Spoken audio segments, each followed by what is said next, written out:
Pada suatu pagi, di awal tahun 2017 di Kuala Lumpur, cuaca panas dan berbahang musim kering seolah-olah tiba lebih awal daripada biasa.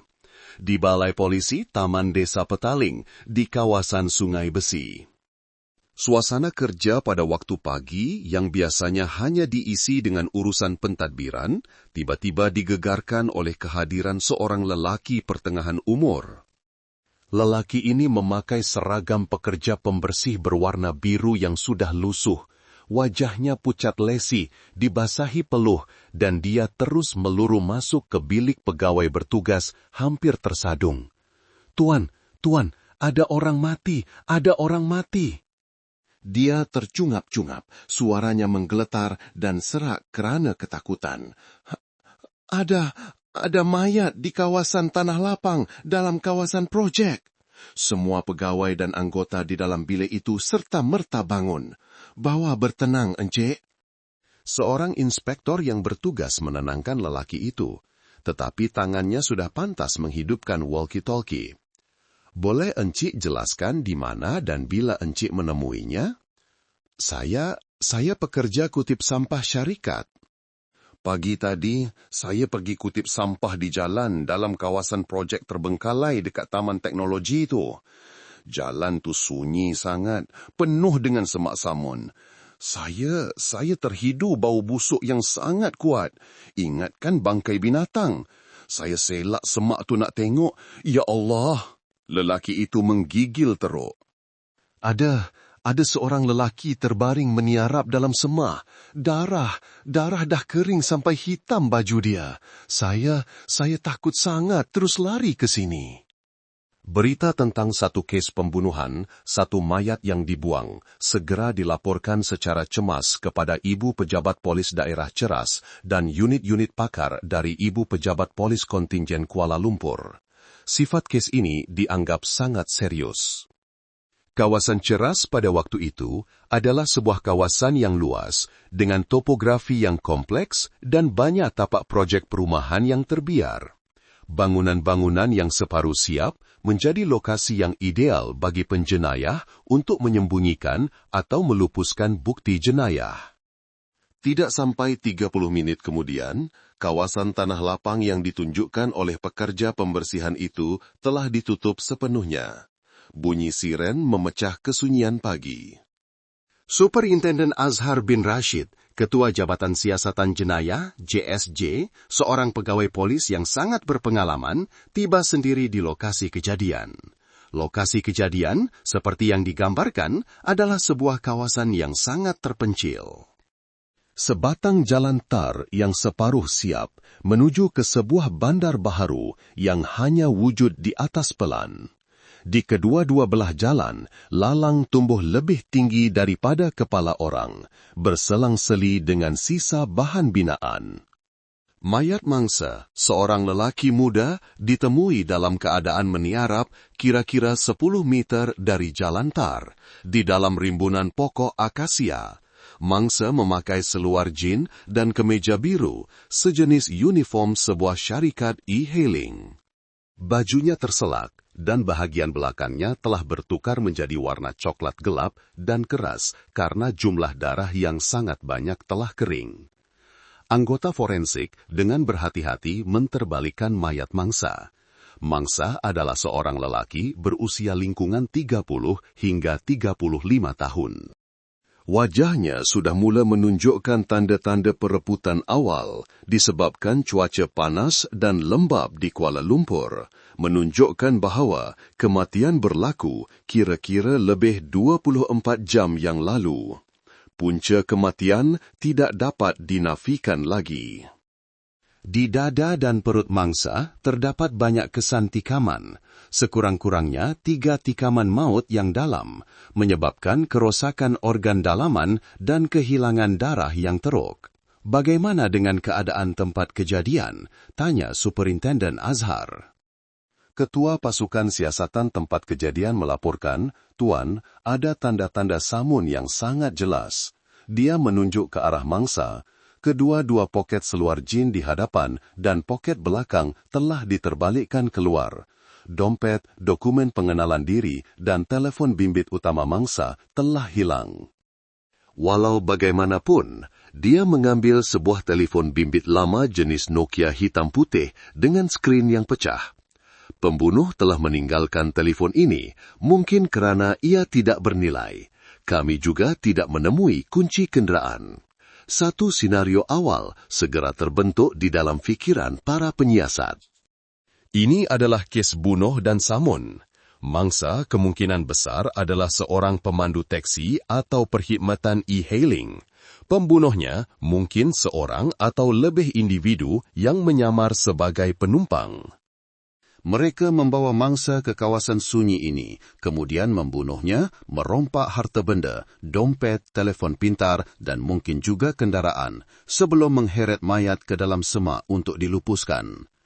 Kena pasti identiti mangsa dengan segera, arah Superintenden Azhar. Walaupun pembunuh telah mengambil semua dokumen, siasatan teknikal tetap dijalankan. Berdasarkan telefon bimbit lama yang masih mempunyai kad SIM walaupun sudah kehabisan bateri dan terutamanya cap jari mangsa.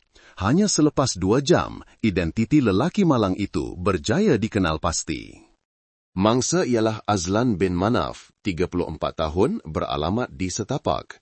Dan seperti yang dijangka, keluarga Azlan mengesahkan bahawa dia adalah pemandu untuk sebuah syarikat e-hailing pada masa itu sama ada Uber atau Grab. Isteri Azlan, dalam keadaan menangis teresak-esak di balai polis, mengesahkan bahawa Azlan telah keluar bekerja sejak pagi semalam dan keluarga terputus hubungan sepenuhnya dengannya sekitar jam 8 malam tadi. Telefon utamanya dimatikan. Siasatan kini mempunyai titik permulaan. Mangsa adalah seorang pemandu. Jadi, di mana keretanya? Satu arahan untuk mengesan kereta Azlan, sebuah Toyota Vios berwarna perak dengan nombor pendaftaran tertentu, telah dikeluarkan ke seluruh bandar.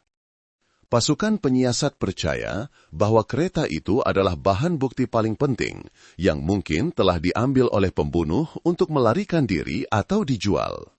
Namun, hanya beberapa jam kemudian, satu percanggahan pertama muncul.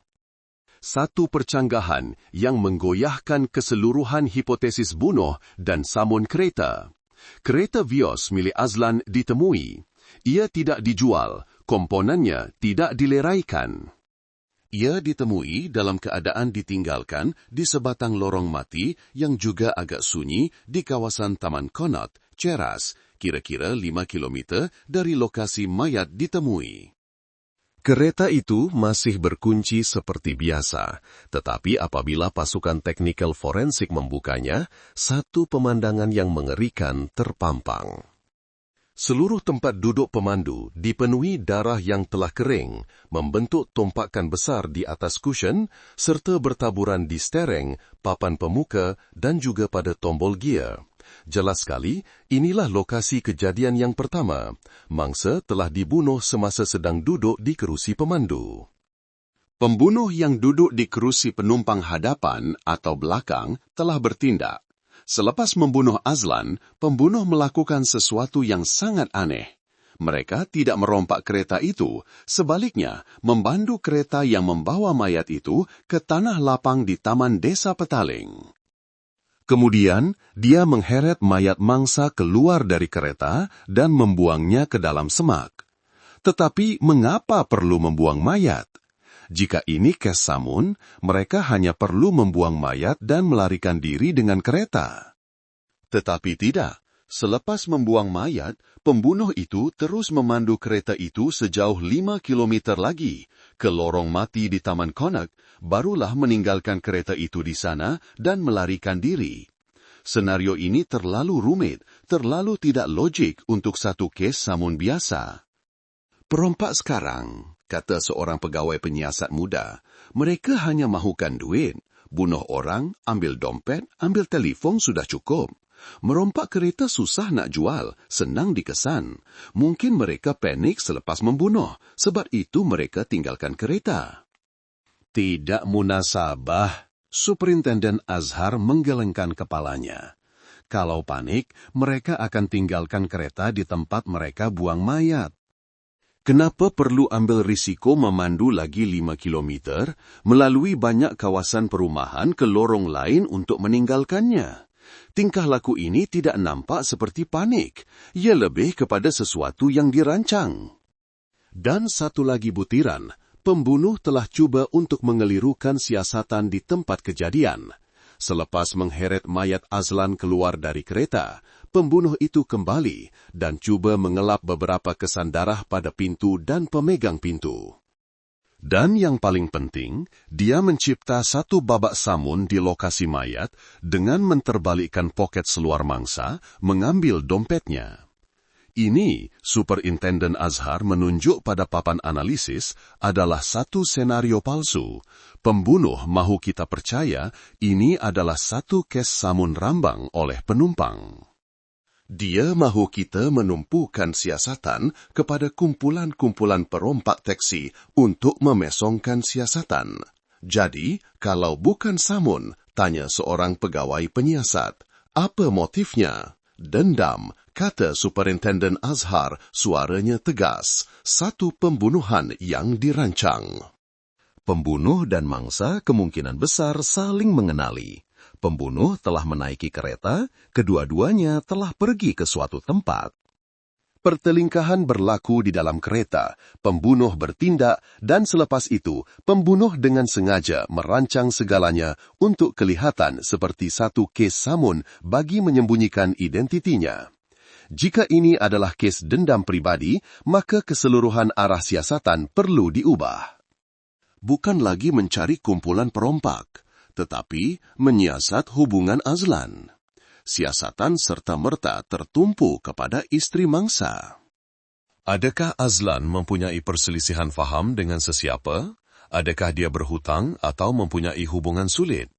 Sementara pasukan risikan mula membina semula profil mangsa di bengkel pemeriksaan kenderaan, satu butiran kecil tetapi merupakan petunjuk paling penting dalam kes itu telah ditemui. Kereta Vios milik Azlan adalah model lama, tetapi Azlan, seorang yang cermat, telah memasang sendiri satu peranti. Ia adalah sebuah kamera perakam video dashcam kecil berwarna hitam yang terpasang tersembunyi di sebalik cermin pandang belakang.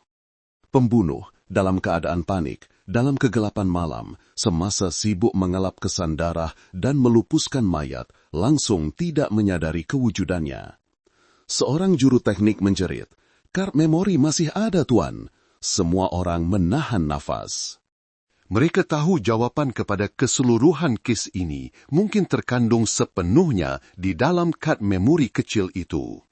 Penemuan kamera perakam video kecil yang tersembunyi rapi di sebalik cermin pandang belakang itu seperti satu kejutan elektrik yang mengalir ke seluruh anggota pasukan petugas khas.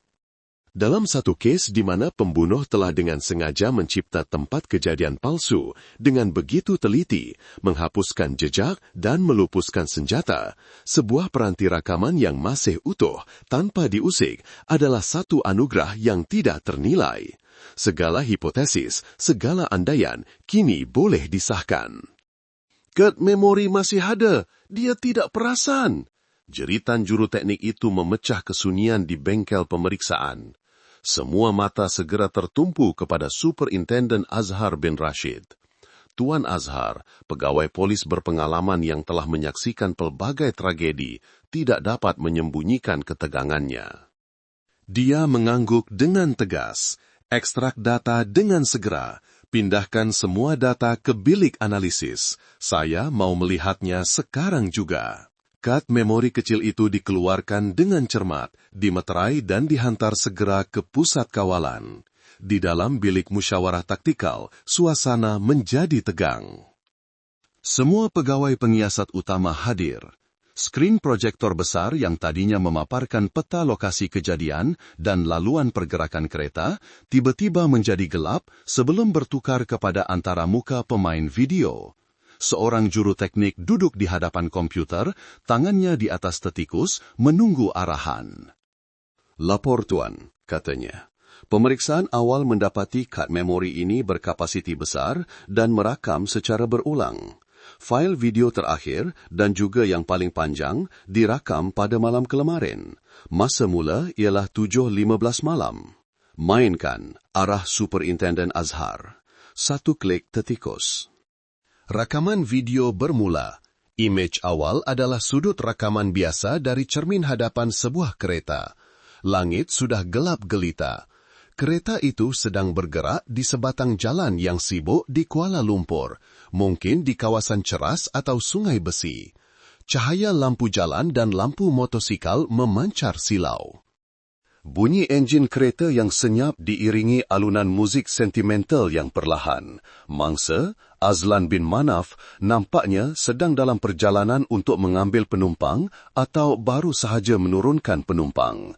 Kira-kira 10 minit kemudian, kereta itu berhenti. Video menunjukkan ia berhenti di tepi sebatang jalan yang agak sibuk. Pintu penumpang hadapan terbuka, satu susuk tubuh melangkah masuk. Kamera, disebabkan sudut rakamannya, hanya dapat merakam sebahagian lengan dan bahu orang yang masuk itu. Ia adalah seseorang yang memakai jaket nipis berwarna cerah. Gelap, terlalu gelap. Bisik seorang pegawai risikan, tak nampak muka. Tak apa, teruskan tonton. Kereta itu terus bergerak, tetapi kali ini musik telah dimatikan. Suasana di dalam kereta menjadi sunyi. Ini agak luar biasa. Biasanya pemandu dan penumpang akan berbual sedikit tentang destinasi, tetapi di sini kedua-duanya senyap. Kereta itu bergerak lagi selama kira-kira 15 minit. Imej pada video menunjukkan kereta itu membelok dari jalan besar yang sibuk ke jalan yang lebih kecil dan gelap. Lampu jalan semakin jarang dan kemudian kereta itu membelok ke sebatang jalan tanah yang hampir tiada cahaya. Di kedua-dua belah jalan terdapat semak samun tebal. Sesekali sahaja kelihatan pancaran cahaya dari beberapa tapak pembinaan terbengkalai di kejauhan. Ini jelas kawasan berhampiran taman teknologi, di mana terdapat banyak jalan dalaman dan tanah lapang projek terbengkalai. Mereka nak ke mana nih? Seorang pegawai penyiasat tertanya-tanya. Ini tak nampak macam nak balik rumah. Kereta itu bergerak perlahan dan kemudian berhenti sepenuhnya. Enjin masih hidup, lampu hadapan masih menyala, menerangi dinding zinc usang sebuah lot tanah terbiar. Segalanya senyap, hanya tinggal bunyi enjin yang berderu perlahan. Dan kemudian, suara mula kedengaran. Semua orang di dalam bilik mesyuarat menahan nafas. Peranti rakaman audio kamera itu sangat sensitif. Ia telah merakam keseluruhan perbualan di dalam kereta. Suara seorang wanita kedengaran. Suaranya bergetar dan sedikit teresak-esak merayu. Saya merayu pada abang, saya mohon, Abang Azlan, tolong lepaskan saya. Suami saya dah mula syak. Kalau dia tahu, kalau dia nampak klip tu, dia akan bunuh saya. Seluruh pasukan petugas khas tergamam. Wanita, pembunuhnya seorang wanita. Hipotesis tentang kumpulan rompak lelaki runtuh sama sekali. Hipotesis dendam cinta Superintendent Azhar adalah tepat sepenuhnya. Kemudian suara mangsa, Azlan, kedengaran. Suaranya tenang, malah ada nada sinis dan angkuh. Mati? Kau takut mati kah? Masa kau lari dari suami kau, naik kereta aku, tidur dengan aku, kenapa kau tak takut? Sekarang kau dah bosan, kau nak putus, bukan senang macam tu, Aisyah? Juru teknik itu segera menaip nama ini ke dalam fail. Suara wanita bernama Aisyah menjadi lebih terdesak. Saya mohon abang, saya tahu saya salah, saya bodoh. Abang nak duit berapa pun tak apa, saya akan usahakan, saya akan bagi semua pada abang.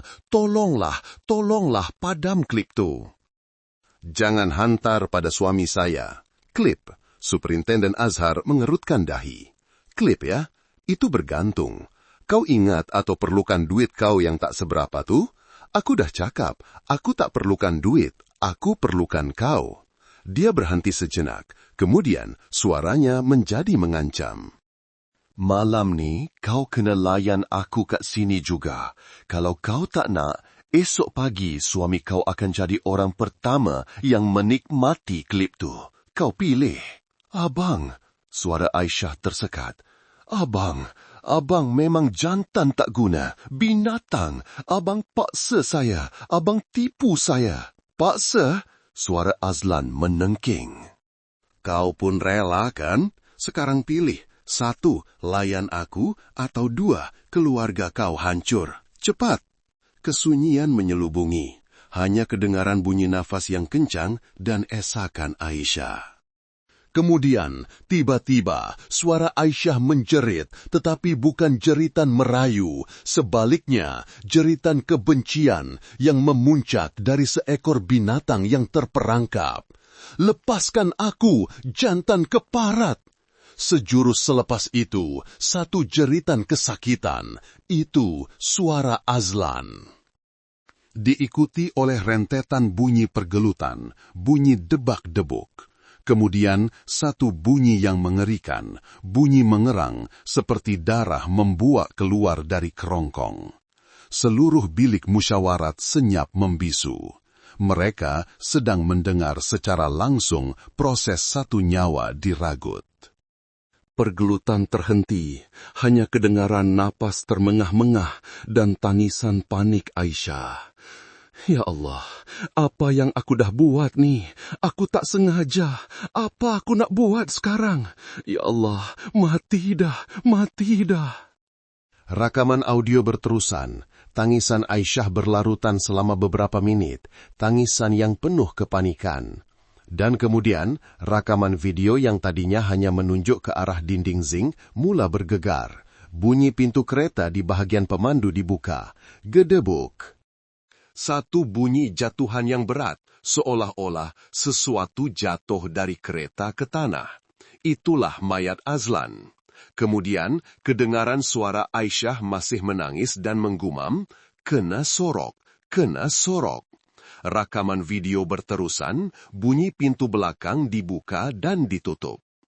Nampaknya Aisyah telah bergerak ke tempat duduk belakang, cuba menolak atau menarik mayat Azlan, atau cuba mengelap sesuatu. Tetapi tidak, kejadian seterusnya menjelaskan keseluruhan senario. Bunyi pintu pemandu dibuka dan ditutup semula. Kereta mula bergerak. Dia sedang memandu kereta, seru seorang pegawai risikan. Kamera perakam video masih hidup, terus merakam keseluruhan perjalanan selepas pembunuhan berlaku.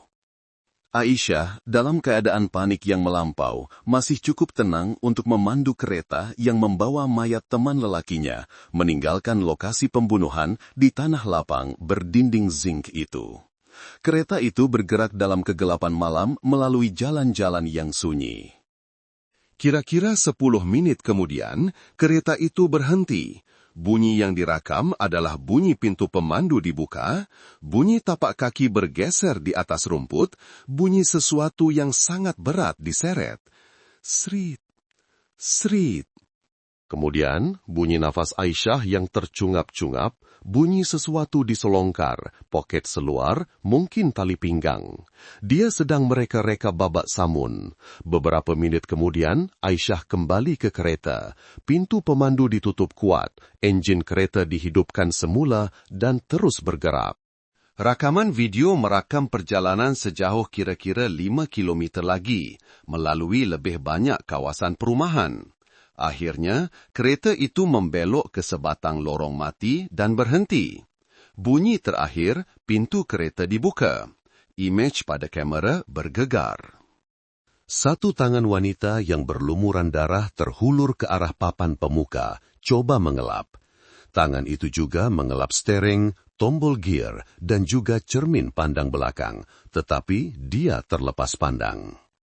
Dia tidak nampak atau tidak tahu akan kewujudan kamera perakam video kecil yang sedang merakam segalanya secara senyap. Pintu kereta ditutup kuat, bunyi tapak kaki berlari tergesa-gesa, rakaman video berakhir. Seluruh bilik musyawarat senyap sunyi. Rakaman yang berdurasi hampir 1 jam itu telah melakonkan semula dengan sempurna keseluruhan jenayah, dari motif ugutan menggunakan klip lucah, pertengkaran, pembunuhan, sehinggalah proses melupuskan mayat dengan membawanya sejauh beberapa kilometer, membuang mayat, mereka-reka babak samun, dan akhirnya meninggalkan kereta. Semua percanggahan telah terjawab. Mengapa pembunuh tidak mengambil kereta? Karena pembunuhnya bukan perompak. Mengapa lokasi pembuangan mayat dan lokasi kereta ditinggalkan berjauhan? Karena pembunuh dalam keadaan panik coba memandu sejauh mungkin, membuang mayat di satu tempat dan kereta di tempat lain untuk mengelirukan siasatan. Superintenden Azhar berdiri, wajahnya tegang. Semuanya sudah jelas. Pembunuhnya, seorang wanita bernama Aisyah. Ini adalah kes pembunuhan berunsurkan cinta, disebabkan oleh ugutan yang memerangkapnya. Dia berpaling kepada ketua pasukan siasatan. Segera semak latar belakang mangsa, Azlan bin Manaf. Periksa semua sejarah panggilan, mesej WhatsApp, Facebook. Cari semua wanita bernama Aisyah yang mempunyai hubungan dengannya. Bandingkan suara dalam video. Saya mahu profil Aisyah ada di atas meja saya dalam tempoh 6 jam akan datang. Arahan untuk menjejakinya bermula. Rakaman video dari kamera kecil dengan bunyi yang mengerikan itu telah mengubah sepenuhnya sifat kes tersebut. Ia bukan lagi satu kes samun taksi rambang, tetapi satu tragedi cinta yang berakhir dengan darah. Satu pembunuhan, di mana pembunuhnya adalah mangsa kepada dosa dan ketakutannya sendiri. Superintenden Azhar bin Rashid, ketua pasukan petugas khas, faham bahwa mereka sedang berhadapan dengan seorang pembunuh amatir. Aisyah, pembunuhnya, telah bertindak dalam keadaan panik yang melampau, terdesak. Tetapi kepanikan itu, ditambah dengan kekejaman mangsa, telah mengubahnya menjadi seorang pembunuh berdarah dingin. Kini, tugas pasukan petugas khas yang tadinya seperti mencari jarum dalam jerami untuk menjejaki kumpulan perompak tanpa nama, telah menjadi lebih kecil skopnya, tetapi tidak kurang rumitnya. Mencari siapa Aisyah di dalam sebuah bandar dengan lebih 10 juta penduduk. Seluruh arah Superintenden Azhar dalam mesyuarat tergempar sejurus lepas menonton rakaman itu. Siasatan akan berpusat pada 3 cabang. Pertama, bina semula profil penuh mangsa, Azlan bin Manaf. Kedua, analisis digital, selongkar semua data elektronik. Ketiga, padanan suara, mulakan. Cabang siasatan pertama segera dilancarkan. Mereka perlu tahu siapa Azlan bin Manaf sebenarnya. Pasukan risikan sekali lagi bertemu dengan istri mangsa. Kali ini, perbualan bukan lagi sekadar memberi simpati. Istri Azlan, seorang wanita kurus dan kelihatan letih, masih terkejut dengan kematian suaminya. Puan, seorang pegawai penyiasat wanita, memulaikan dengan berhati-hati. Selain daripada kerja, adakah Azlan sering mempunyai hubungan yang rumit? Pernahkah Puan mengesyaki dia tidak setia? Mendengar soalan itu, istri yang tadinya menangis tiba-tiba terdiam. Dia menundukkan mukanya, kedua-dua tangannya merenyuk sapu tangan. Keheningan berpanjangan. Dia pemandu, katanya perlahan. Banyak bergaul. Saya pun ada dengar orang cakap macam-macam, tapi dia balik rumah masih bagi duit cukup. Saya tak berani tanya. Pernahkah Puan dengar dia menyebut nama seorang wanita bernama Aisyah? Istri itu mengangkat muka, matanya terbeliak. Aisyah? Tak. Saya tak tahu. Tapi, dia teragak-agak. Kira-kira 2-3 bulan lepas, ada sekali dia mabuk. Dia balik rumah asyik menggumam pasal klip, pasal mangsa. Saya cuba tanya, dia tolak saya, siap tampar saya sekali. Cakap orang perempuan tahu apa. Klip, padan. Pasukan risikan faham mereka sedang berhadapan dengan mangsa yang tidak naif. Azlan bin Manaf, Di sebalik imej pemandu e-hailing yang baik, kemungkinan besar adalah seorang pemangsa cinta, seorang yang pakar menggunakan helah kotor untuk mengawal dan mengugut wanita yang mudah terpedaya, terutamanya mereka yang sudah berkahwin. Dia telah bermain satu permainan yang berbahaya dan akhirnya dia kalah dengan nyawanya sendiri. Sementara itu, cabang siasatan kedua, yaitu technical digital, sedang bekerja keras. Walaupun telepon pintar Azlan telah diambil oleh pembunuh, mungkin telah dibuang, tetapi data telekomunikasi adalah sesuatu yang tidak boleh dipadam. Pasukan petugas khas segera meminta syarikat telekomunikasi untuk mengekstrak keseluruhan sejarah panggilan, mesej dan data lokasi sel tower data, nombor telefon utama Azlan untuk tempoh 3 bulan kebelakangan ini. Senarai beribu-ribu panggilan dicetak, satu himpunan yang kusut. Azlan adalah seorang pemandu. Dia menelpon beratus-ratus pelanggan setiap minggu. Tapis, arah ketua pasukan. Tapi semua nombor masuk dan keluar yang tempoh panggilannya lebih dari 1 menit, tapis nombor dengan kekerapan hubungan yang tinggi, dan terutamanya, tapis nombor yang disimpan dalam senarai kenalan dengan nama yang mencurigakan. Pasukan teknikal memulakan proses penapisan dan mereka menemui dalam senarai kenalan yang disimpan di SIM atau awan di samping beratus-ratus nama pelanggan, terdapat nama-nama yang samar seperti Adi SG, Budak Q7, Lia BTHO. Dan kemudian mereka menemui nama itu, Aisyah BDR Tasik Selatan. Satu nama, satu lokasi. Jantung para penyiasat berdegup kencang. Mereka segera menyemak silang nombor telefon yang disimpan dengan nama Aisyah Bidar Tasik Selatan ini. Dan disinilah satu padanan yang menakutkan. Nombor telefon ini, dalam tempoh 3 bulan lepas, telah berhubung dengan Azlan beratus-ratus kali. Ada panggilan pada tengah malam, ada panggilan pada awal pagi, dan yang paling penting, pada malam kejadian, jam 7 malam, nombor Aisyah Beda Tasik Selatan menelefon Azlan. Jam 7.15, telepon Azlan bergerak untuk mengambil Aisyah Bidar Tasik Selatan di satu lokasi yang sepadan dengan video dari kamera perakam. Dari jam 7.15 hingga 8 malam, data lokasi kedua-dua nombor telepon bergerak selari.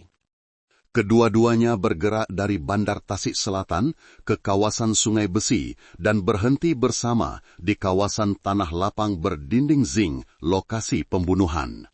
Memang dia, Superintenden Azhar menghentak meja. Tak mungkin salah. Tetapi ada satu lagi butiran. Pada jam 8.15, selepas waktu pembunuhan, nombor telefon Azlan tiba-tiba bergerak, tetapi nombor Aisyah Bedar Tasik Selatan masih berada di lokasi kejadian. Apa maksudnya ini? Dia telah buang telefonnya. Seorang penyiasat membuat andaian. Dia bunuh Azlan. Panik, terus buang teleponnya di lokasi kejadian atau berdekatan untuk memutuskan hubungan. Selepas itu, baru dia pandu kereta Azlan bawa mayat pergi. Ini satu kemungkinan, tetapi para penyiasat memikirkan kemungkinan lain yang lebih licik. Tidak, kata seorang lagi, dia takut dikesan. Kemungkinan besar dia matikan telepon, cabut SIM, atau dia guna telepon lain. Tetapi, walau apapun, nombor telepon Aisyah Bedar Tasik Selatan adalah kuncinya. Cabang siasatan ketiga, yaitu forensik audio, turut serta. Mereka perlu mengesahkan suara. Kita perlukan sampel suara Aisyah Bidar Tasik Selatan untuk perbandingan. Tetapi pertama, mereka perlu tahu siapa Aisyah Bidar Tasik Selatan sebenarnya. Satu arahan untuk menyemak maklumat pemilik nomor segera dihantar. Hanya 15 menit kemudian, profil pembunuh mula terbentuk. Pemilik nomor telepon itu adalah seorang wanita bernama Siti Aisyah binti Kamal, 31 tahun, alamat tetap di sebatang lorong di Jalan Loio. Status perkawinan, sudah berkawin. Suaminya bernama Badrul bin Hasan, 38 tahun, pemilik sebuah bengkel besi kecil. Semua butiran sepadan, seorang wanita yang sudah berkawin, hubungan sulit dengan pemandu taksi, takut perbuatannya terbongkar. Superintenden Azhar segera memberi arahan, dapatkan sampel suara, guna apa cara sekalipun, tetapi mesti dirahasiakan sepenuhnya. Dia masih di luar sana. Dia percaya sandiwara samunnya berjaya. Kita tidak boleh membuatkannya curiga.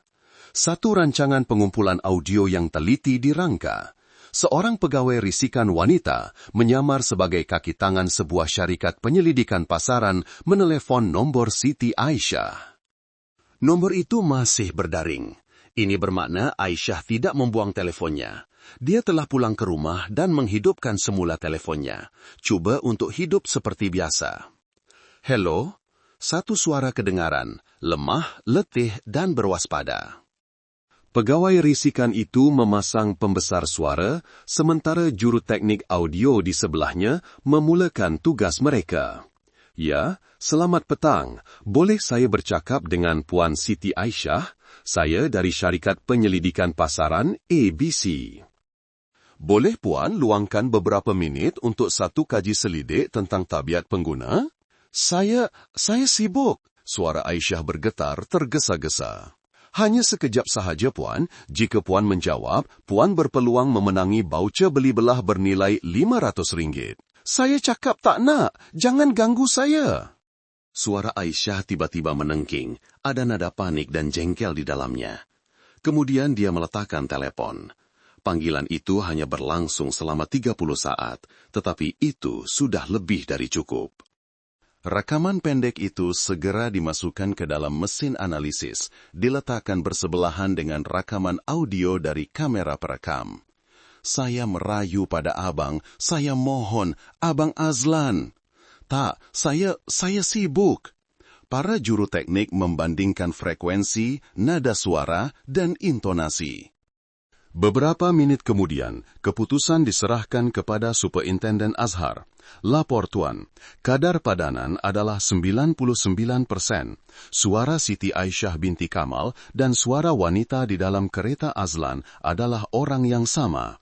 Gambaran jenayah kini lengkap. Mangsa, Azlan bin Manaf. Pembunuh Siti Aisyah binti Kamal, kekasih mangsa. Motif, diugut oleh mangsa menggunakan klip lucah untuk memaksa hubungan. Perbuatan, semasa pertemuan dan pertengkaran, Aisyah menggunakan pisau yang dibawanya untuk menikam mangsa sehingga mati. Selepas itu, dalam keadaan panik, dia sendiri memandu kereta membawa mayat, membuang mayat untuk dilupuskan, mereka-reka babak samun dan kemudian meninggalkan kereta di tempat lain.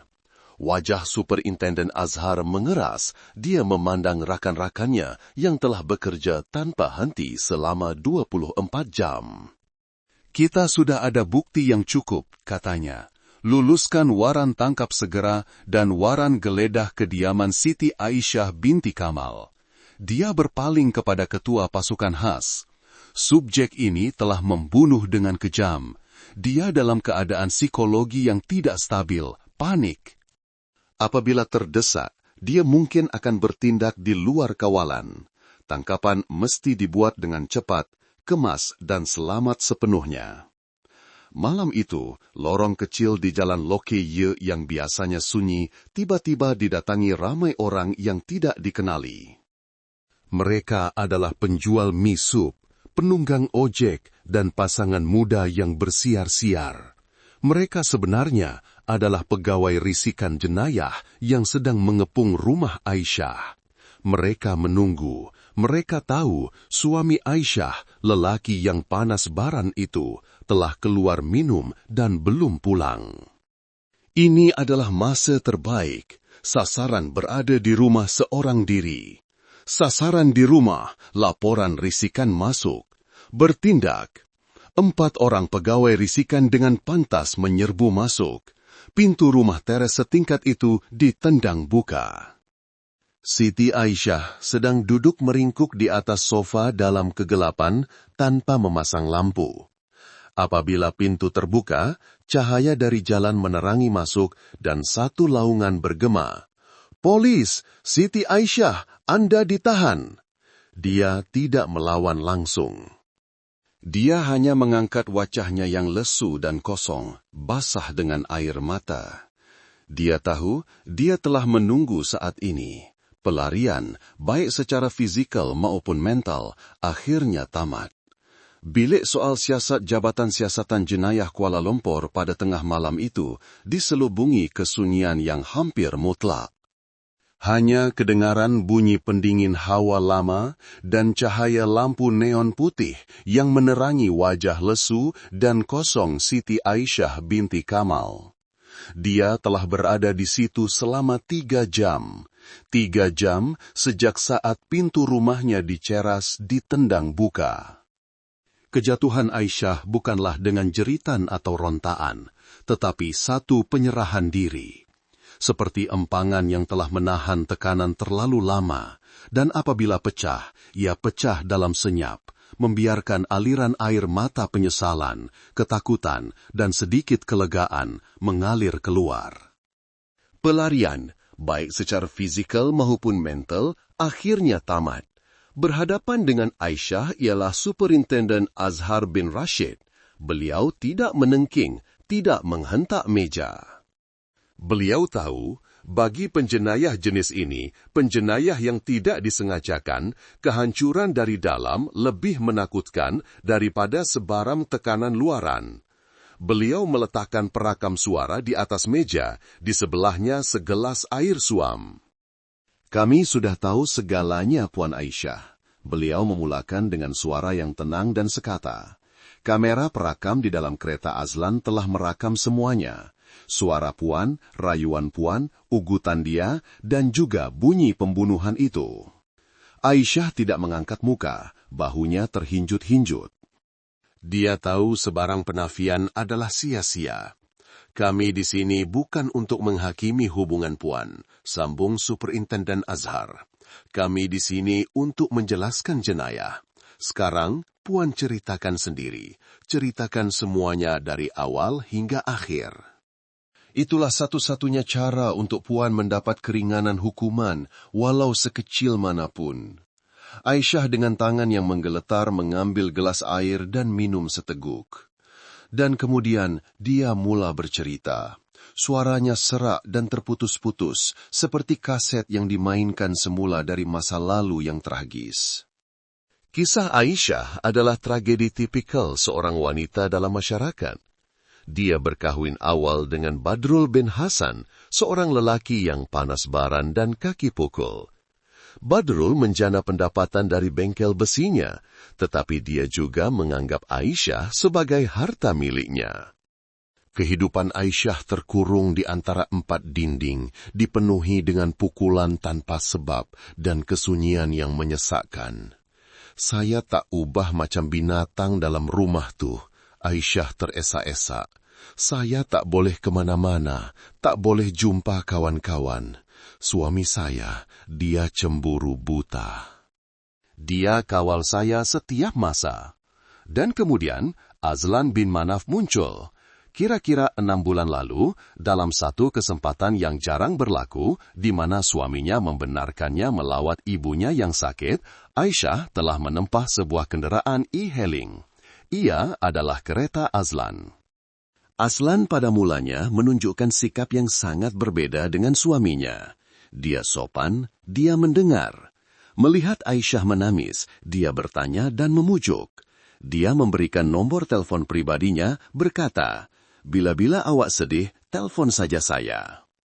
Saya akan bawa awak jalan-jalan, tak ambil duit, macam kawan saja." Seorang wanita yang sedang lemas dalam kesunyian tiba-tiba menemui pelampung. Perjalanan percuma bermula. Mulanya hanya minum kopi, kemudian makan, kemudian pergi lebih jauh. Azlan menunjukkan dirinya sebagai seorang yang memahami, tempat untuk Aisyah bersandar. Dan apa yang dijangka berlaku, terjadilah. Mereka menjalinkan hubungan. Hubungan sulit itu bagi Aisyah adalah satu jalan keluar, satu racun manis yang dia tahu salah tetapi tidak dapat dilepaskan. Tapi saya sentiasa hidup dalam ketakutan, Aisyah mengaku. Saya takut suami saya, Badrul, kalau dia tahu dia akan bunuh saya, bunuh seluruh keluarga saya. Kira-kira sebulan yang lalu, suami Aisyah mula curiga. Dia melihat Aisyah sering berbalas mesej secara senyap-senyap. Dia menyoal siasat dan memukul Aisyah dengan lebih kerap.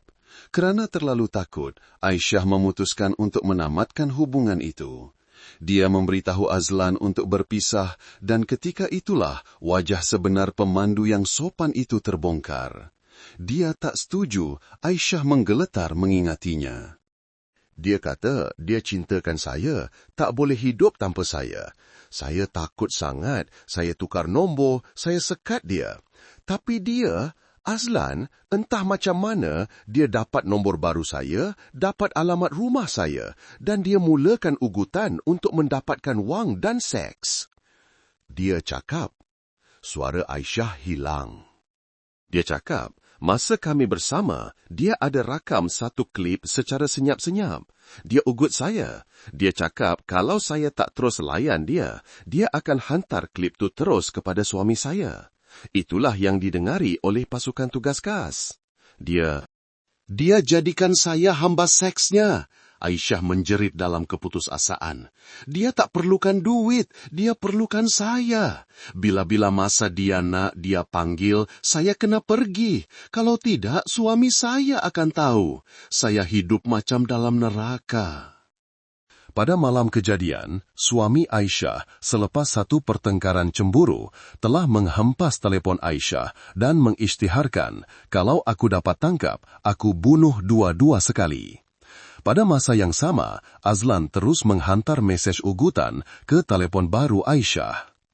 Malam ni, sama ada kau keluar jumpa aku atau suami kau dapat hadiah. Terperangkap di antara suami yang kaki pukul dan kekasih yang kejam, Aisyah tiada jalan keluar. Malam tu, saya dah fikir nak mati, Aisyah mengaku. Saya dah buat keputusan nak jumpa dia.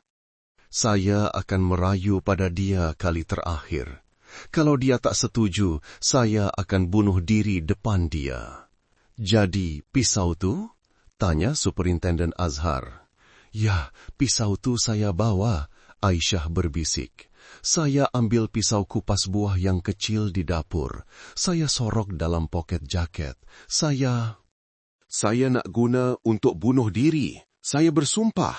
Dan kemudian dia menceritakan semula keseluruhan kejadian di dalam kereta yang sepadan sepenuhnya dengan rakaman audio, rayuan terdesak, penolakan kejam Azlan dan permintaan terakhir yang jijik.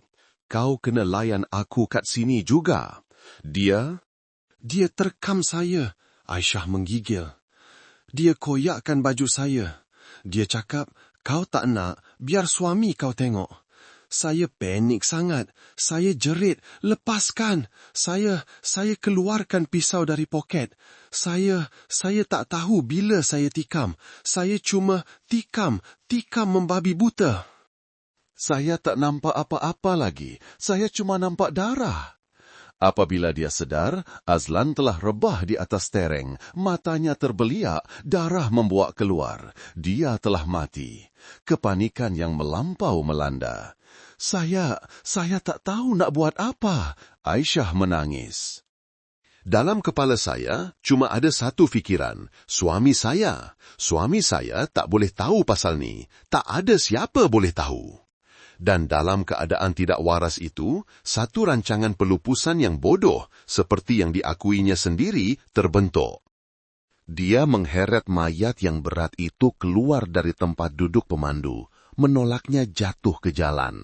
Kemudian dia, seorang wanita yang lemah, dengan gementar memanjat dari tempat duduk penumpang ke tempat duduk pemandu. Dia memandu kereta dengan mayat kekasihnya terbaring di kakinya, meredah kegelapan malam di kawasan Ceras. Dia memandu ke tanah lapang di Taman Desa Petaling. Dia memberhentikan kereta. Dengan kekuatan luar biasa yang didorong oleh ketakutan, dia mengheret mayat itu dan membuangnya ke dalam semak. Lepas tu, saya teringat, Aisyah mengaku. Saya kena buat ia nampak macam kes Samon. Saya patah balik. Saya terbalikkan poket seluarnya. Saya ambil dompet dan telefon dia. Saya tak berani pandang muka dia. Selepas itu, dia kembali ke kereta, tetapi dia tidak berani meninggalkannya di situ. Saya takut orang nampak mayat, lepas tu nampak kereta. Saya kena pandu ke tempat lain. Dia terus memandu lagi 5 kilometer dalam keadaan panik dengan darah melekat di seluruh badannya. Sampai di lorong mati di Taman Konak, dia nampak tempat itu terlalu sunyi, lalu memberhentikan kereta dan meninggalkannya di situ. Saya cuba lap kesan darah di pintu. Saya langsung tak tahu ada kamera perakam tu. Aisyah teresak-esak.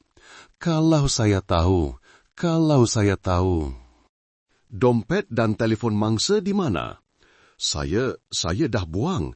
Saya lari dari tempat saya tinggalkan kereta. Saya lari sepanjang jalan.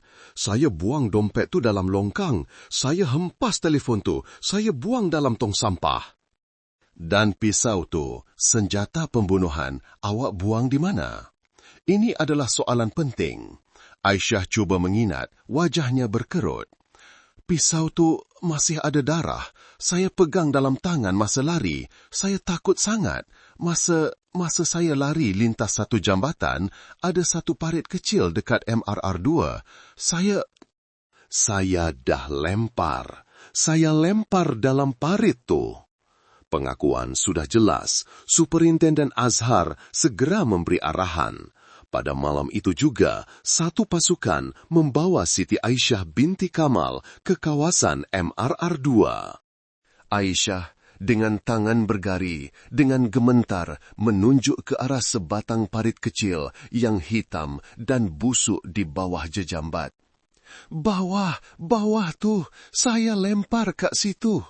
Satu pencarian segera di bawah cahaya lampu suluh dijalankan. 3-4 orang anggota polis turun ke dalam air hitam itu, menggunakan galah dan magnet untuk mencari logam. Selepas hampir 1 jam, kedengaran bunyi klik. Batang magnet telah menarik satu objek logam. Mereka menariknya keluar dari lapisan lumpur tebal. Ia adalah sebilah pisau. Sebilah pisau kupas buah dengan pemegang plastik kuning dan bilah yang nipis. Walaupun penuh dengan lumpur, ia tidak dapat disangka lagi. Jumpa! Siti Aisyah, apabila melihat pisau itu, objek yang dibawanya untuk membunuh diri, tetapi kini menjadi bukti pembunuhan, rebah ke tanah, menangis tanpa suara. Pengakuan telah disahkan, senjata pembunuhan telah ditemui. Keseluruhan kes telah ditutup. Hanya tinggal tragedi seorang lelaki yang telah mati dan seorang wanita yang masih hidup, tetapi kehidupannya juga telah berakhir. Penangkapan Siti Aisyah binti Kamal bersama dengan pengakuan terperinci yang mengerikan dan penemuan pisau kupas buah, senjata pembunuhan, di bawah parit busuk itu, pada dasarnya telah menutup fail siasatan. Pasukan petugas khas, di bawah arahan Superintenden Azhar bin Rashid, kini mempunyai satu set bukti yang hampir sempurna, pembunuh, motif, diugut dengan klip lucah, senjata pembunuhan, pisau, dan yang paling penting, bukti objektif yang tidak dapat disangkal, rakaman kamera perakam. Kes yang bermula dari misteri kes Samun Taxi telah terbongkar menjadi satu tragedi cinta. Walau bagaimanapun, dalam prosedur undang-undang jenayah, pengakuan tertuduh, walau betapa terperincinya, masih perlu disahkan dengan langkah-langkah siasatan lain. Untuk memastikan fail kes benar-benar kukuh apabila diserahkan kepada pihak pendakwaan dan untuk menutup sebarang ruang yang boleh digunakan oleh peguam bela, pasukan tugas khas memutuskan untuk menjalankan satu langkah terakhir yang paling penting, lakonan semula kejadian. Beberapa hari kemudian, Perintah untuk lakonan semula siasatan diluluskan. Siti Aisyah binti Kamal, yang kini berstatus tertuduh, dibawa keluar dari lokap. Satu konvoi kenderaan khas polis jenayah, polis trafik yang mengiringi, dan kenderaan pihak pendakwaan bergerak senyap meninggalkan ibu pejabat. Kali ini, mereka tidak bergerak pada waktu malam, tetapi pada waktu siang. Lakonan semula jenayah ini mesti dilakukan di bawah cahaya terang, dengan rakaman kamera penuh dan disaksikan oleh pihak-pihak yang berkaitan. Destinasi pertama, jalan di Bandar Tasik Selatan, tempat Aisyah menaiki kereta Azlan pada malam kejadian. Aisyah, dalam pakaian lokap berbelang, badannya kurus kering, lesu, rambutnya dipotong pendek, dan tangan bergari, dibawa ke sana. Dia terpaksa melakonkan semula perbuatannya, keluar dari lorong, membuka pintu kereta, sebuah vios yang serupa digunakan untuk lakonan semula, dan duduk di tempat duduk penumpang.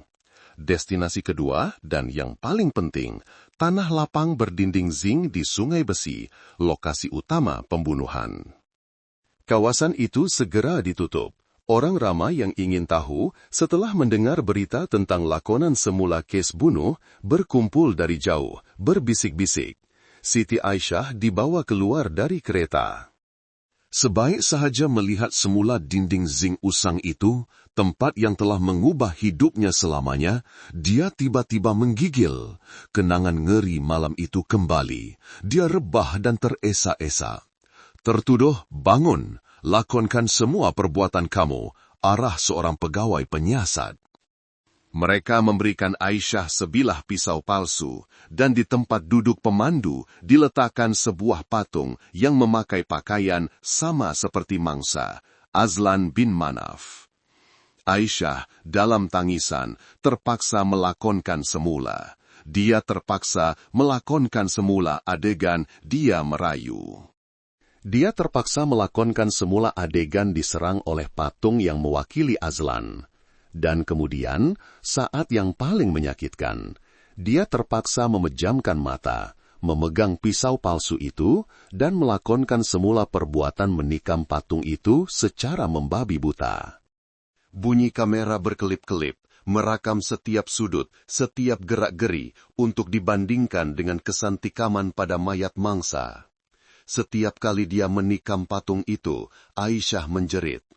Ia bukan jeritan seorang pembunuh yang ganas, tetapi jeritan keputusasaan dan penyesalan yang mendalam. Dia rebah sepenuhnya. Lakonan semula terpaksa dihentikan beberapa minit untuk pegawai perubatan menenangkannya. Destinasi ketiga, perjalanan melupuskan mayat. Ini adalah bahagian yang paling rumit. Tertuduh Aisyah kali ini diminta duduk di tempat duduk pemandu. Dia terpaksa memandu sendiri kereta lakonan semula itu dengan patung yang berlumuran darah pewarna di tempat duduk penumpang untuk menjejaki semula laluan yang sama pada malam itu. Konvoi lakonan semula bergerak mengikut ingatan Aisyah dan disemak selari dengan data dari kamera perakam. Kereta itu bergerak di sepanjang jalan-jalan sunyi dan berdebu di kawasan Ceras. Aisyah memandu tanpa sadar, air matanya masih mengalir. Destinasi keempat, tanah lapang di Taman Desa Petaling, tempat mayat dibuang. Konvoi berhenti. Kawasan itu juga telah ditutup. Aisyah diminta melakonkan semula perbuatannya, membuka pintu kereta, dan mengheret patung keluar dari tempat duduk pemandu. Ketika ini, para penyiasat menyaksikan kesukarannya. Patung itu, walaupun palsu, mempunyai berat yang setara. Aisyah seorang diri, dengan susuk tubuh yang kecil, terpaksa berhempas pulas mengheret mayat itu lebih 10 meter ke dalam semak. Masa tu saya tak tahu saya sekuat ni.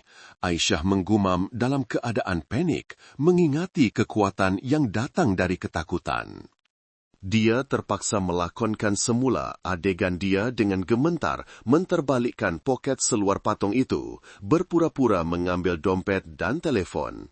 Setiap tindakan mereka-reka tempat kejadian palsu dirakam dengan teliti. destinasi kelima, lorong mati di Taman Konoch, tempat kereta ditinggalkan. Konvoi bergerak lagi 5 kilometer. Aisyah memandu ke lorong yang betul dan berhenti. Dia diminta melakonkan semula perbuatannya, cuba mengelap kesan darah di stereng dan pintu dengan sapu tangan yang kemudiannya diakuinya telah dibuang bersama sampah. Dia mengelap, tetapi seperti yang direkam oleh kamera, dia terlepas pandang sepenuhnya kawasan cermin pandang belakang, tempat mata takdir itu bersembunyi. Destinasi ke-6 dan ke-7, parit di MRR2 dan tong sampah. Aisyah terus melakonkan semula perjalanan dia berlari dalam keadaan panik. Dia menunjuk ke arah jambatan. Saya berdiri di sini dan lempar pisau tu ke bawah.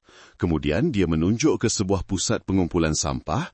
Saya hempas telefon tu. Saya buang dalam tu. Dompet pun area sini juga. Lakonan semula itu berlangsung hampir sehari suntuk. Ia menguras tenaga Siti Aisyah binti Kamal, tetapi ia memberikan pasukan petugas khas satu file case yang tidak boleh dipertikaikan. Setiap butiran dalam pengakuan Aisyah sepadan dengan sempurna dengan lokasi sebenar, dengan data dari kamera perakam, dan dengan jejak forensik. Urutan tikaman, cara mayat diseret, laluan pergerakan, lokasi pembuangan senjata, tiada lagi keraguan. Kejadian ini juga menjelaskan bahwa pembunuh hanya seorang, Siti Aisyah binti Kamal seorang diri, dalam keadaan panik dan terdesak, telah melakukan keseluruhan rantaian perbuatan, dari membunuh hingga melupuskan bukti, tanpa sebarang rakan sejenayah. Petang itu, ketika matahari mula terbenam, konvoi membawa Aisyah kembali ke lokap. Di dalam kendaraan, dia tidak lagi menangis. Dia hanya duduk diam memandang keluar tingkap, di mana bandaraya mula bermandikan cahaya lampu. Kehidupannya, seperti juga kehidupan Azlan bin Manaf, telah padam secara resmi pada malam yang mengerikan itu. Beberapa hari kemudian, Superintenden Azhar bin Rashid menandatangani laporan akhir siasatan. Keseluruhan file kes setebal beratus-ratus muka surat bersama dengan bahan bukti paling penting, kad memori kamera perakam dan pisau kupas buah dimeterai dengan teliti. File itu diserahkan kepada pejabat peguam negara dengan cadangan untuk mendakwa Siti Aisyah binti Kamal atas tuduhan membunuh. Tetapi, dalam laporan akhir itu, para penyiasat juga menekankan secara khusus konteks kes tersebut. Mangsa telah melakukan ugutan, kawalan, dan paksaan terhadap tertuduh, menyebabkan tertuduh melakukan jenayah dalam keadaan mental yang terganggu teruk. Ini akan menjadi satu butiran penting, satu simpulan undang-undang utama yang akan dibahaskan dengan hangat di perbicaraan akan datang.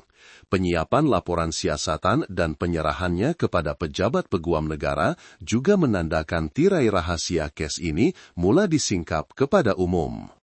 Maklumat awal yang dahulunya mengenai kes pembunuhan dan samun pemandu e-hailing yang kejam, kini telah diperbetulkan. Kebenaran yang bocor itu ternyata lebih mengejutkan dan rumit. Pembunuhnya seorang wanita, seorang istri yang curang, dan motifnya adalah kerana diugut oleh mangsa, yang juga kekasihnya menggunakan klip lucah. Kes itu, dari sebuah berita jenayah biasa, serta-merta menjadi topik paling hangat di forum media sosial dan di kedai-kedai kopi di seluruh Kuala Lumpur. Ia bukan lagi sekadar kes bunuh biasa. Ia telah menyentuh sarang tebuan isu-isu sosial, kecurangan, keganasan rumah tangga, dan ugutan cinta. Buat pertama kalinya dalam satu kas pembunuhan, pendapat umum terbahagi kepada dua aliran yang jelas. Satu aliran yang sangat kuat, secara mengejutkan, tidak menunjukkan kemarahan kepada pembunuh. Mereka, kebanyakannya wanita dan suri rumah, menyatakan simpati yang mendalam terhadap Siti Aisyah binti Kamal. Di forum-forum luahan perasaan, beribu-ribu komen meletus. Baca pun rasa simpati dan marah, simpati pada Kak Aisyah, hidup dengan suami kaki pukul. Keluar rumah, jumpa pula jantan keparat. Bila dah terdesak, tak ada jalan keluar, tentulah dia akan melawan. Mati pun padan muka. Jenis lelaki yang hina pergi rakam klip lucah kekasih untuk ugut dan paksa memang tak layak hidup. Saya tak sokong membunuh, tapi kalau saya di tempat Kak Aisyah, mungkin saya pun akan buat benda yang sama. Itu dah macam binatang yang terperangkap, mestilah dia akan gigit balik untuk pertahankan diri. Hukuman mati untuk pemandu tu dan pengampunan untuk isteri ni. Aliran pendapat kedua, walaupun kurang bising, tidak kurang tegasnya, berpegang pada pandangan undang-undang. Apapun alasannya, membunuh tetap jenayah. Curang dah salah. Bunuh kekasih untuk tutup kesalahan curang lagi salah. Tak boleh guna satu kesalahan untuk justifikasikan kesalahan lain. Tetapi tumpuan segala perhatian, segala tragedi, bukanlah komen-komen di internet. Ia adalah tragedi mereka yang ditinggalkan. Dua keluarga, keluarga pembunuh dan keluarga mangsa, kedua-duanya hancur dengan cara yang berbeza. Tragedi pertama adalah keluarga mangsa, Azlan bin Manaf. Istrinya, wanita kurus yang letih itu, yang menangis pengsan apabila mengetahui suaminya dibunuh perompak, kini terpaksa berhadapan dengan kebenaran yang lebih kejam. Suaminya tidak mati sebagai mangsa yang tidak bersalah. Dia mati kerana perangai buruknya, kerana perbuatannya yang keji. Keluarga sebelah arwah pada mulanya meraung menuntut hukuman mati untuk pembunuh. Kini mereka senyap. Mereka menutup pintu, tidak mau berjumpa wartawan. Kesedihan kehilangan anak dan suami kini bercampur dengan rasa malu yang amat sangat. Mereka, dari status keluarga mangsa yang menyedihkan, tiba-tiba menjadi keluarga pihak yang bersalah, seorang yang mati dalam kehinaan. Dupa yang dibakar di atas altar Azlan kini membawa makna yang sama sekali berbeza. Tetapi tragedi terbesar dan paling rumit adalah Badrul bin Hasan, suami kepada Siti Aisyah binti Kamal, lelaki berusia 38 tahun yang panas baran dan kaki pukul itu, yang sentiasa bangga dengan kuasanya dalam keluarga, menerima panggilan dari polisi. Mereka menjemputnya untuk memberi keterangan mengenai penahanan istrinya, Siti Aisyah binti Kamal. Badrul tiba di balai polis dengan sikap angkuh dan jengkel, menyangka istrinya terlibat dalam kes judi atau curi kecil-kecilan. Tetapi apabila duduk di dalam bilik pegawai penyiasat dan mendengar, kami menahan Puan Aisyah atas tuduhan membunuh, Badrul tergamam. Bunuh? Tuan bergurau ke? Bini saya tu penakut macam tikus, nak sembelih ayam pun tak berani, nak bunuh siapa? Dan kemudian kebenaran terbongkar. Puan Aisyah telah membunuh seorang pemandu e-hailing bernama Azlan bin Manaf. Puncanya adalah kerana mereka berdua mempunyai hubungan sulit. Ayat itu menusuk terus ke ego lelaki panas baran itu. Badrul bangun, mukanya merah padam. Apa? Hubungan sulit? Betina tu. Dia berani curang dengan aku. Dia tidak bertanya bagaimana istrinya membunuh. Dia tidak peduli siapa mangsanya. Perkara pertama yang dirasakannya adalah penghinaan. Dia, Badrul bin Hasan, telah dicurangi oleh istrinya. Dan pegawai itu menyambung, Puan Aisyah mengaku sebab dia curang adalah kerana sering dipukul oleh encik. Sebab dia membunuh adalah karena diugut oleh kekasihnya dengan klip lucah, takut encik dapat tahu dan akan membunuhnya. Badrul terdiam. Dia, dengan kekejamannya, adalah punca pertama yang menolak istrinya ke dalam pelukan lelaki lain. Dan ketakutan terhadapnya juga menjadi motif terakhir yang mendorong Aisyah ke jalan buntu, mengubahnya menjadi seorang pembunuh. Badrul meninggalkan balai polis, terhuyung-hayang seperti orang mabuk. Dia adalah mangsa yang dicurangi dan juga pembunuh tidak langsung. Rasa malu, marah, dan mungkin sedikit rasa bersalah yang tidak disadari bercampur aduk. Lelaki yang hanya tahu menggunakan penumbuk itu pulang ke rumah. Rumah yang sepi, tiada lagi istri yang walaupun ketakutan masih menunggu dengan hidangan. Dia melihat ke sudut dapur di mana pisau kupas buah itu telah hilang. Dia menumbuk dinding dengan sekuat hati. Sial, semua sial! Dia kini menjadi bahan ketawa seluruh lorong. Si Badrul kaki pukul tu kena curang dengan bini, padan muka. Ingatkan hebat sangat, rupanya kena main dengan bini sendiri. Bini dia masuk penjara, dia kat rumah entah berani ke tidak nak tunjuk muka. Kejatuhan seorang lelaki yang ego kadang-kadang lebih menakutkan daripada kematian. Dia tidak mati, tetapi egonya, maruah lelakinya, telah dibunuh oleh istri yang sentiasa dipandangnya rendah. Sementara itu, di lokap, Siti Aisyah binti Kamal selepas mengaku segalanya, tenggelam dalam kesunyian yang menakutkan. Dia tidak lagi menangis, dia hanya duduk merenung dinding putih. Dia telah dimaklumkan tentang faktor jenayah dilakukan dalam keadaan mental terganggu, tetapi dia tidak lagi peduli. Dia menyesal kerana mengkhianati suaminya. Walaupun suaminya kaki pukul, itu tetap satu dosa. Menyesal kerana terbodoh percaya pada seorang lelaki buaya darat. Dan menyesal yang teramat sangat kerana telah meragut nyawa seseorang. Walaupun Azlan seorang yang keji, dia tidak sepatutnya mati dengan begitu dahsyat di tangannya. Saya cuma nak mati, Aisyah memberitahu pegawai penjara. Saya dah hancurkan segalanya. Suami saya. Anak-anak saya kalau ada, macam mana mereka nak hidup? Tragedi ini tiada pemenangnya. Mangsa, Azlan bin Manaf telah membayar harga untuk perbuatan kejinya dengan nyawanya. Pembunuh, Siti Aisyah binti Kamal, kehilangan segalanya, kebebasan, maruah, keluarga, dan kemanusiaan dalam dirinya.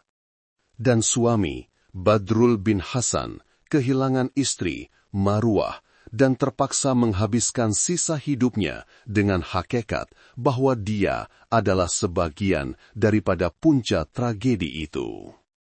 Semuanya kini hanya menunggu satu hari, hari perbicaraan, hari di mana undang-undang dengan adil akan menimbang antara jenayah, penyesalan, dan tragedi untuk menjatuhkan hukuman terakhir. Beberapa bulan kemudian, Mahkamah Tinggi Kuala Lumpur membuka perbicaraan kes Siti Aisyah binti Kamal, 31 tahun, atas pertuduhan membunuh di bawah Seksyen 302 Kanun Keseksaan. Kerana sifat kes yang luar biasa, di mana sempadan antara pembunuh dan mangsa menjadi kabur dan menarik perhatian umum, Mahkamah penuh sesak. Di dalam Dewan Perbicaraan pada hari itu, selain pihak-pihak pendakwaan dan pembelaan, terdapat dua keluarga yang membawa kesedihan yang bertentangan. Di pihak wakil si mati adalah Balu Azlan bin Manaf. Dia duduk di situ memeluk gambar suaminya, matanya kosong, menanggung kesedihan berganda, kehilangan suami dan penghinaan kerana dikhianati. Lebih jauh di belakang adalah Badrul bin Hasan, suami tertuduh. Dia datang ke mahkamah bukan sebagai ahli keluarga, tetapi seolah-olah sebagai saksi kepada keruntuhan keluarganya sendiri. Wajah lelaki yang dahulunya angkuh, kini kelihatan letih, malu, dan penuh dendam. Jam 9 pagi, tertuduh Siti Aisyah binti Kamal dibawa masuk ke bilik mahkamah. Dia kelihatan sangat kurus, kecil di dalam pakaian lokap. Apabila pintu dibuka, Aisyah terhenti. Pandangannya pertama kali bertemu dengan suaminya. Badrul memandangnya dengan pandangan dingin, penuh penghinaan. Aisyah segera menundukkan mukanya. Kemudian dia melihat istri Azlan. Rasa bersalah yang amat sangat menguasainya. Aisyah dengan gemetar rebah melutut di hadapan kandang tertuduh, menunduk hormat ke arah Balu mangsa. Saya minta maaf, Puan. Saya patut mati. Saya minta maaf. Tangisan Aisyah yang teresak-esak memecah kesunyian mahkamah. Hakim terpaksa mengetuk tukul, meminta polis mahkamah menjaga ketentraman dan membawa tertuduh ke tempatnya. Perbicaraan bermula. Kertas pertuduhan dibacakan sepenuhnya. Semua butiran, dari hubungan sulit, tindakan Azlan merakam klip secara rahasia, ugutan, sehinggalah kejadian pada malam pembunuhan, diceritakan semula dengan jelas. Tumpuan perbicaraan bukan pada sama ada Aisyah membunuh atau tidak, karena bukti dari kamera perakam tidak dapat disangkal. Tumpuan adalah pada perdebatan mengenai faktor-faktor peringanan hukuman. Peguam bela yang dilantik untuk Aisyah mengemukakan hujah yang tajam. Yang Arif, perbuatan meragut nyawa oleh anak guam saya, Aisyah, adalah salah dan melanggar undang-undang. Tetapi kita mesti melihat kepada punca sebenar kejadian ini. Tertuduh Aisyah sebelum menjadi pembunuh adalah seorang mangsa keganasan rumah tangga yang diakui sendiri oleh suaminya di mahkamah bahawa dia ada naik tangan kerana marah. Dan yang lebih serius, tertuduh adalah mangsa ugutan, satu perbuatan keji dan menyalahi undang-undang oleh mangsa sendiri, Azlan bin Manaf. Peguam itu menunjuk ke arah Aisyah. Anak guam saya telah terperangkap. Dia membawa pisau dengan niat asal untuk membunuh diri. Perbuatan membunuh hanya berlaku apabila mangsa, Azlan, tanpa mengendahkan rayuan, terus menggunakan kekerasan, menyerang dan mengoyakkan baju tertuduh untuk melakukan perbuatan terkutuknya. Ini adalah satu pembunuhan dalam keadaan minda yang terganggu akibat provokasi melampau daripada perbuatan mangsa yang menyalahi undang-undang. Peguam itu memohon mahkamah untuk mempertimbangkan pengecualian di bawah kanun keseksaan untuk mengurangkan pertuduhan atau sekurang-kurangnya menganggap ini sebagai faktor peringanan hukuman yang luar biasa. Sebagai balasan, wakil pihak pendakwaan berhujah dengan tegas. Pihak pendakwaan bersetuju bahawa si mati, Azlan bin Manaf, mempunyai kesalahan. Kesalahan itu melanggar moral dan mempunyai unsur jenayah lain. Namun, kesalahan si mati tidak boleh dijadikan alasan untuk menyokong perbuatan meragut nyawa. Tertuduh Aisyah, semasa membuat janji temu, telah dengan sengaja membawa senjata, iaitu sebilah pisau. Ini menunjukkan tertuduh telah membuat persediaan. Dan yang paling penting, beliau menekankan, walaupun kita menganggap tikaman pertama adalah akibat provokasi, apakah tindakan tertuduh selepas itu? Tertuduh tidak menghubungi ambulans, tertuduh tidak menyerah diri. Sebaliknya, tertuduh telah melakukan satu siri tindakan untuk menyembunyikan jenayah dengan terancang, mengheret mayat, mereka-reka babak samun, memandu kereta ke tempat lain untuk dilupuskan. Tindakan-tindakan ini menunjukkan ketenangan yang luar biasa, bukan lagi tindakan seseorang yang terganggu. Pihak pendakwaan mengekalkan pertuduhan membunuh dan memohon hukuman yang setimpal. Seluruh dewan senyap menunggu. Apabila diberi peluang untuk kata-kata terakhir, Siti Aisyah binti Kamal sekali lagi melutut. Tertuduh tahu dosa, tertuduh tidak dapat diampunkan, dia teresa-esa. Tertuduh salah sejak dari awal mengkhianati suami, tertuduh minta maaf kepada roh arwah Azlan. Tertuduh minta maaf kepada isteri arwah, tertuduh minta maaf kepada suami, tertuduh minta maaf kepada ibu bapa, tertuduh tidak memohon mahkamah meringankan hukuman, tertuduh hanya memohon mahkamah membuat keputusan yang adil, supaya tertuduh dapat segera menebus dosa tertuduh. Selepas tempoh pertimbangan yang panjang, panel hakim kembali. Hakim membacakan penghakiman. Mahkamah mendapati ini adalah satu kes yang sangat serius dan menggemparkan masyarakat. Perbuatan tertuduh Siti Aisyah binti Kamal yang telah meragut nyawa si mati, Azlan bin Manaf, tidak boleh diterima. Walau bagaimanapun, mahkamah juga mendapati bahawa punca utama kes ini berpunca daripada kesalahan serius si mati sendiri.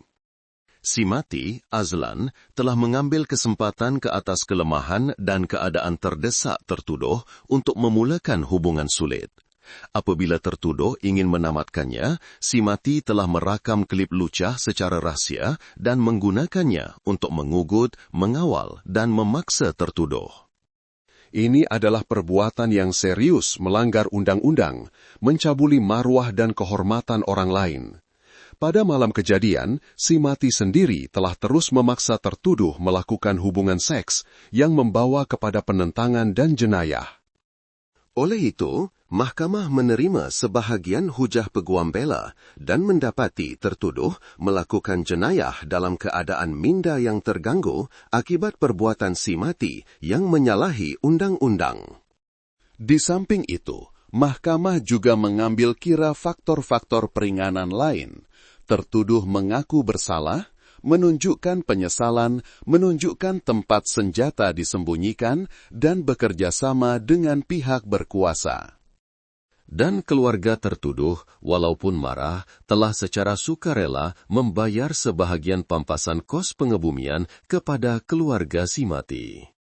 Namun, hakim meninggikan suara, tindakan melupuskan mayat dan mereka-reka tempat kejadian oleh tertuduh adalah sangat licik, menunjukkan sikap tidak menghormati undang-undang dan memerlukan satu hukuman yang setimpal sebagai pengajaran. Setelah menimbangkan segalanya, mahkamah menjatuhkan hukuman. Tertuduh Siti Aisyah binti Kamal didapati bersalah atas kesalahan membunuh. Dihukum penjara selama 18 tahun. Satu hukuman yang bukan hukuman mati atau penjara seumur hidup, seperti yang dijangkakan, tetapi bukan juga satu hukuman yang ringan, 18 tahun penjara. Itulah hampir keseluruhan sisa hidup Siti Aisyah binti Kamal. Mendengar hukuman itu, Aisyah memejamkan mata. Air mata mengalir laju. Dia menerimanya. Badrul bin Hasan, suaminya, bangun senyap dan meninggalkan mahkamah. Dia tidak berkata apa-apa. Perkawinan mereka juga berakhir di situ. Istri Azlan meraung, menganggap hukuman itu terlalu ringan bagi pembunuh suaminya. Tetapi kesedihannya adalah kesedihan pengkhianatan yang tiada siapa dapat fahami sepenuhnya.